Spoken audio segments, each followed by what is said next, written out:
Okay, so this is my roll fondant. It is a Paint to Color Fondant Red. What you do is you use gel color, put a little shortening on your hands to help prevent it from sticking, and then knead the color in.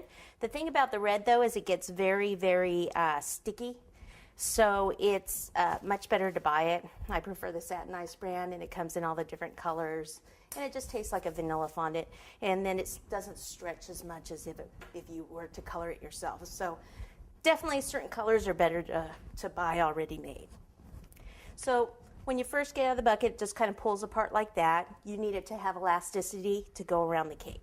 So I just need to knead it up, work it like this until it's nice and soft. And it would be better if the table was a little lower. It depends on your height. You know, if you're tall, then this would be perfect. And I've got a couple hard spots on here. That means I didn't wrap up my fondant well enough. And that's what happens. It'll dry out. Hopefully I got all of them. Okay, so you can see that it's much more smooth now and see how it actually stretches. That's what you want. Move the bag out of the way for a sec. Then what I'm going to do is, a lot of times I'll take a sifter with powdered sugar and dust the surface. I just don't want to make that big of a mess here, so I'm going to use cornstarch. The reason I usually do the powdered sugar is, there was a little speck of green fondant in there, is it won't dry out the fondant as much as the cornstarch will. But for anything else, I use the cornstarch. Now right there's a little bubble.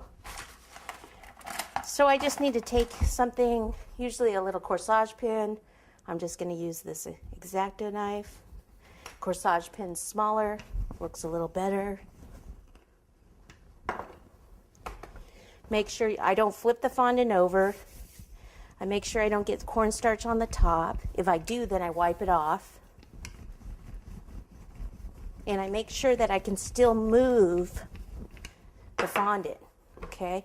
After a while, it picks up all that stuff that's underneath it, so you need a little bit more. So obviously I need the length here for my little pepper. I've got a few more bubbles. If it's really on the side, the bubble, then I don't worry too much about it. Like this one, you probably see. Smooth it out a little.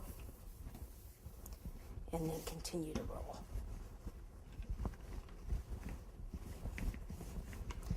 That stuff on there, cornstarch, get it off. If you don't get it off, it gets embedded in your icing.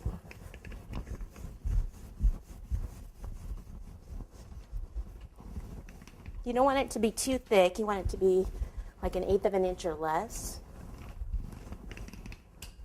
And I think we're looking good there. Okay, so let me get this bracelet off because this will leave a line on my fondant. Probably should have done that before I started.